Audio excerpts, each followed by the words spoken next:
임차인이 말도 없이 야반 도주하는 경우도 있어요. 원상 회복하지도 않고. 그러면 임대인이 직접 원상 회복을 해야 되잖아요. 그리고 이미 다 차임이 연체된 상태에서 보증금이 얼마 남지도 않은 상태에서 그렇게 야반 도주해버리면 엄청 괴로운 상황이 발생을 하거든요. 그래서 원상 회복 관련된 문제는 이렇게 문제가 되지 않도록 미리 특약사항에 정확히 기재를 해두시는 것이 좋아요.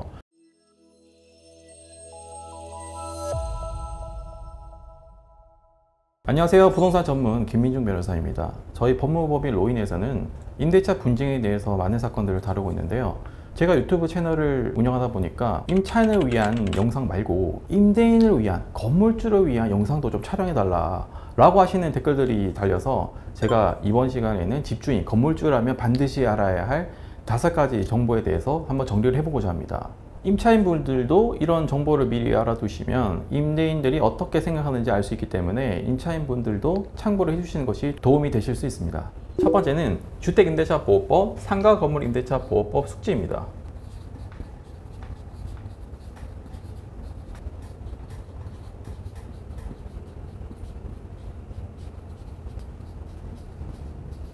주택의 경우에는 주택임대차보호법이 적용이 되고요. 상가 건물의 경우에는 상가건물임대차보호법이 적용이 되거든요. 실제 몇 조항이 안 돼요. 그러니까 제발 찾아서 꼼꼼히 한번 확인을 하셔서 숙지를 해두시는 것이 좋아요. 국가법령정보센터 포털 사이트에 들어가셔서 주택임대차보호법 적용 그리고 상가건물임대차보호법을 치시면 내용이 나옵니다. 그러면 그 내용을 꼼꼼히 확인을 해두시는 것이죠. 우선 주택임대차보호법에 대한 중요한 조항을 보면요. 임대차 계약 기간이 있고요.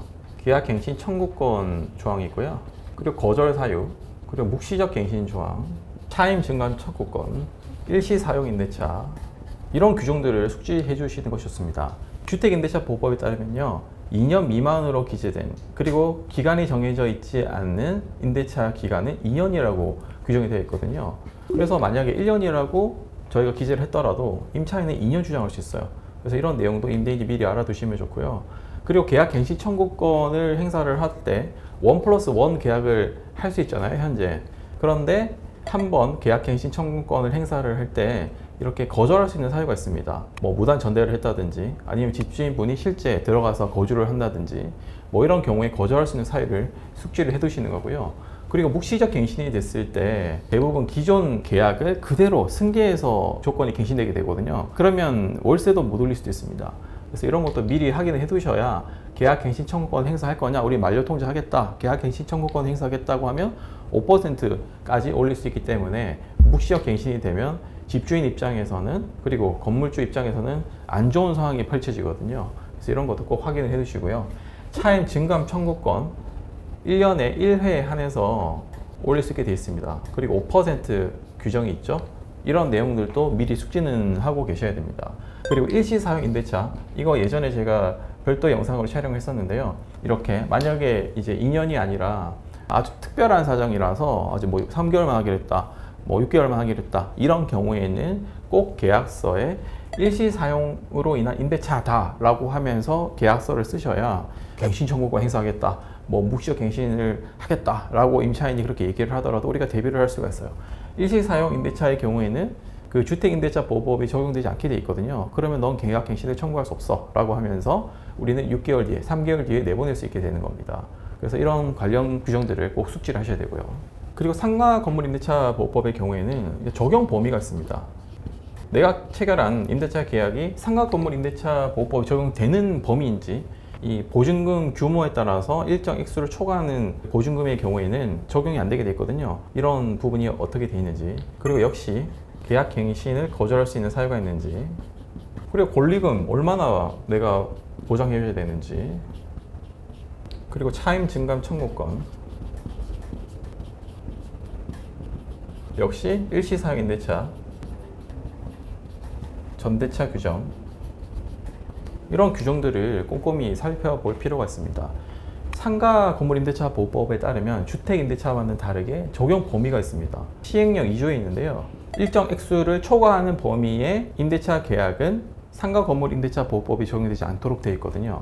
그런데 초과되더라도 갱, 대, 건, 삼, 갱신 청구, 대항력, 권리금, 3기 이상 타임 연체, 이런 부분들은 여전히 적용이 되게 되어 있습니다. 그런데 차임 증감 청구권이나 이런 부분들은 보호를 못 받게 되어 있거든요. 이런 부분도 꼼꼼히 확인을 하셔야 내가 차임을 시세대로 훨씬 더 많이 받게 되실 수 있습니다. 이제 건물주 입장에서는요. 그래서 이런 내용도 꼼꼼히 확인을 해 보시고요. 그리고 계약갱신 청구권에 거절 사유들이 있어요. 그래서 이런 거절 사유 무단 전대를 했다든지 아니면 목적물을 함부로 쓴다든지 아니면 재건축을 하려고 하는 경우라든지 건물이 아주 노후화돼서 안전진단을 받았던 경우라든지 이런 경우에는 또 계약갱신을 거절할 수 있거든요. 그래서 이런 내용들을 숙지하셔서 계약서 쓰실 때부터 특약사항에 효력이 있는 이런 임차인을 강제로 내보낼 수 있는 그런 규정을 기재를 하셔야 됩니다. 그리고 권리금 보장도 만료되기부터 6개월부터 만료될 때까지거든요. 이 기간 동안에만 권리금을 회수하려는 것을 방해하면 안 된다는 것이지 이 기간을 제외한 경우에는 권리금 회수를 방해해도 어찌 보면 된다고 반대 해석할 수가 있는 거거든요.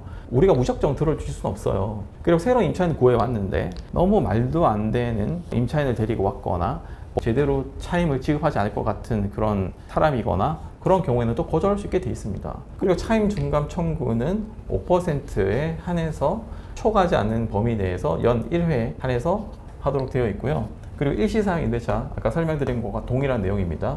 그리고 전대차를 했을 때 어떻게 법이 적용이 되는지 이런 내용들을 꼭 숙지를 하고 있으셔야 피해를 입지 않게 됩니다. 두 번째는 재소전 화해입니다.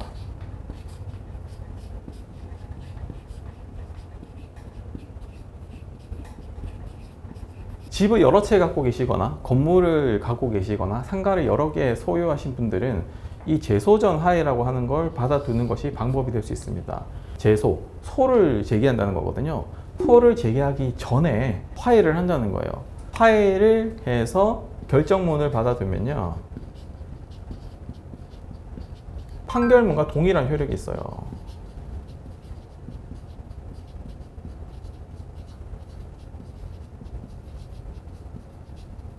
만약에 임차인을 구했고 3기 이상 차임이 연체되면 해지되도록 규정은 되어 있지만 3기 이상 차임을 연체했을 때 보증금이 적다면 결국 명도소송 제기하고 점유이전 금지 가처분을 하거나 이런 소송을 해야 되거든요. 그런데 소송 판결을 날 때까지 시간이 좀 걸리잖아요. 그럼 그때 동안 나는 월세를 못 받고 월세를 못 받는 것뿐만 아니라 보증금도 다 공제되고 원상 회복해야 되는 돈도 못 받고 그런데 임차인은 완전 개털이라서 내가 받을 돈도 없고 그러면 나만 피해를 입는 것이잖아요. 임대인 입장에서는. 그렇기 때문에 내가 따로 너가 3기 이상 차임을 연체할 때 별도로 소송을 제기하지 않더라도 우리가 미리 소를 제기하기 전에 화해를 해서 만약에 3기 이상 차임을 연체했을 때 즉시 나갈 수 있도록 동의를 한다면 이제 집행력을 갖고 있는 이런 결정문을 받을 수 있다는 것입니다. 만약에 재소전 화해를 해서 결정문을 받은 상태에서 3기 이상 차임을 연체했다. 그러면 즉시 해지 통보하고 바로 명도를 할 수 있습니다. 그래서 임대인 입장에서 임차인이 안 나오고 버텼을 때 큰 피해가 발생하는 경우라면 꼭 재소전 화해를 신청하셔서 결정문을 받으셔서 만약에 3기 이상 차임이 연체되면 즉시 명도, 집행을 할 수 있도록 준비를 해 두시는 것이 좋아요. 세 번째는 원상 회복 관련된 문제입니다.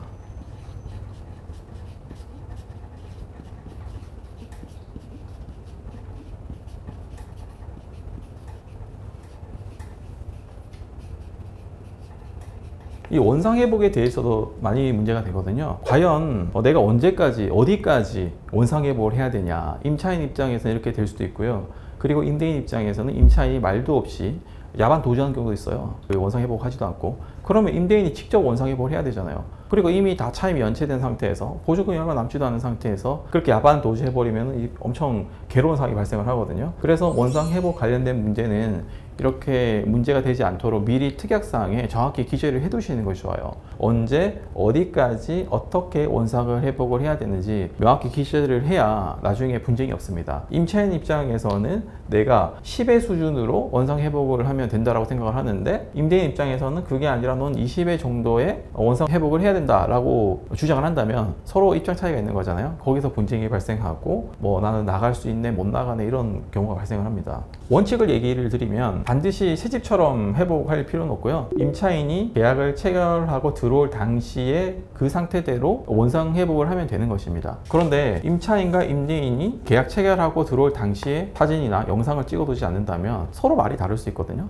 내가 들어올 땐 이랬다. 이거 하자는 예전부터 있던 거다. 내가 들어올 때부터 그랬다. 원래 그랬다. 이런 벽에 금가있던 것도 원래 그랬다. 뭐 이렇게 우길 거고요. 임대인 입장에서는 안 그랬다. 전혀 안 그랬고 깨끗했는데 너가 들어와서 함부로 써서 이렇게 됐다. 이렇게 될 수 있잖아요. 그래서 임대인 입장에서는 처음에 임차인이 들어올 때 그 호실에 사진이나 영상을 꼼꼼히 촬영해 두셔서 나중에 그런 말을 할 때 증거로 이제 제출을 하시면서 원상 회복하도록 하는 것이 좋습니다. 그리고 원상 회복을 제대로 하지 않고 나갔을 수도 있잖아요. 그런 경우에는 임대인은 보증금에서 공제하고 이 원상 회복하는 비용을 공제하고 나머지 금액만 돌려줘도 됩니다.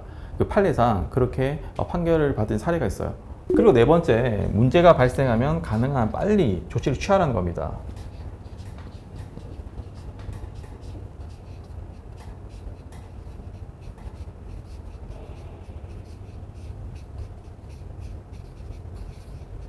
만약에 월세가 연체되거나 무단 젠더를 하거나 목적물을 함부로 사용하거나 그런 경우는 바로 내용증명을 보내거나 소송을 제기해서 임대차 계약을 해지하고 명도소송을 해야 됩니다. 왜냐하면 월세가 계속 연체되는 경우가 의외로 많습니다. 저희가 상담을 하다 보면 실제 몇 년치 월세를 연체했는데 아이고 임차인이 불쌍해서 봐준다고 하거나 아니면 한 번에 목돈을 한 번씩 내니까 또 내겠지 라고 하면서 그게 쌓여서 몇 년치 월세를 미납하는 경우도 있더라고요. 그런데 보증금이 그 정도의 차임 연체한 부분을 감당할 수 없기 때문에 이미 보증금 다 공제하고 돈을 못 받고 있는 경우가 있거든요. 그런데 만약에 뒤늦게 소송을 제기를 하시면 또 소송에서 판결 선고 낼 때까지 기간이 많이 걸리거든요. 만약 1년이 걸린다 치면 1년 동안 계속 난 월세를 못 받게 되는 거고요. 그러면 그 1년치 못 받은 월세에 대한 피해를 고스란히 내가 받아야 되는 거고요. 그리고 1년 뒤에 쫓아낸다고 하더라도 원상회복 제대로 안 하고 나가면 또 스스로 다 원상회복 하셔야 되고 임차인이 자력이 없으면 그 돈이 다 내가 내야 되는 돈이 되거든요. 그래서 만약에 임차인이 월세를 연체했다고 하면 그래도 남는 보증금이 있잖아요. 그러면 그 보증금에서 내가 소송 비용이라든지 이런 원상회복 비용을 공제하고 돌려주면 되기 때문에 바로 차임 연체로 인한 해지 통보를 하고 명도소송을 해야 피해를 최소화시킬 수가 있습니다. 만약에 뒤늦게 소송을 제기해서 승소를 하더라도 그 차임을 내지 않고 있던 기간 동안 내가 승소 판결을 받는다고 하더라도 임차인이 어차피 돈이 없어요. 돈이 없는 사람이 보통 그렇게 행동을 합니다. 그러면 그 사람 상대로 승소를 해도 그 사람이 돈 한 푼 없는 빈터털이라면 집행이 안 되는, 돈을 가져올 수 없는 그런 상황이 돼버리기 때문에 가능한 빨리 문제가 발생했을 때 조치를 할 필요가 있다는 것입니다. 그리고 다섯 번째는 보증금을 최소 1년 이상의 월세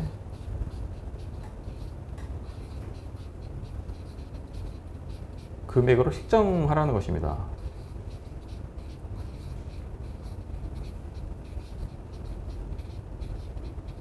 타범과 연관된 문제인데요. 최소 1년 이상 되는 보증금이 있어야 소송을 하는 도중에 월세를 안 내더라도 내가 피해받는 일이 줄어들 수가 있어요. 만약에 3기 이상 차임을 연체칩시다. 3기 이상 차임을 연체했을 때 적어도 9개월치의 월세는 있는 거잖아요. 그러면 9개월 동안 문제를 해결하면 돼요. 9개월 내에만 내가 승소 판결을 받고 내보내면 피해가 없는 것이 되기 때문에 최소한 1년 이상의 월세에 해당하는 보증금을 책정을 하는 것입니다. 근데 어떤 경우는 3개월, 5개월밖에 안 되는 이런 보증금을 책정하는 경우도 있거든요. 그러면 나의 위험 부담이 높아지는 거고 이상한 임차인이 들어오면서 월세를 안 내거나 원상회복 안 하고 가면 그 피해는 고스란히 내가 부담을 해야 되게 되는 거거든요. 그래서 반드시 최소 1년 이상의 월세 금액에 해당하는 보증금을 책정을 하시기 바랍니다.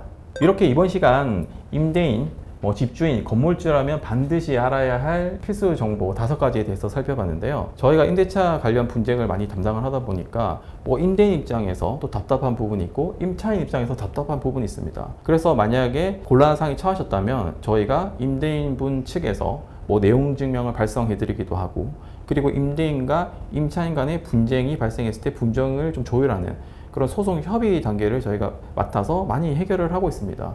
당사자 간에는 이렇게 감정이 섞여 있기 때문에 해결이 잘 안 되는 경우가 많아요. 그리고 내가 나가는 임차인 입장에서는 왠지 쫓겨나는 기분이 들기 때문에 기분이 상당히 안 좋아질 수가 있고요. 임대인 입장에서는 내 건물인데 함부로 사용하는 것처럼 느껴질 수 있기 때문에 감정적인 부분이 섞여서 해결이 잘 안 되는 경우가 많아요. 그런데 저희한테 소송 협의를 맡겨주시면 저희는 감정을 배제한 채 합리적인 선으로 접근하기 때문에 해결이 되는 경우가 많습니다. 그리고 만약에 합의가 안 되더라도 소송으로 전환해서 신속하게 판결을 받아낼 수 있는 이런 시스템이 갖춰져 있으니까 만약에 분쟁이 될 것 같다, 분쟁이 이미 됐다 라고 하시는 분들은 저희 법무법인 로인에 연락을 주시면 저희가 빠르게 해결을 할 수 있도록 도와드리겠습니다. 감사합니다.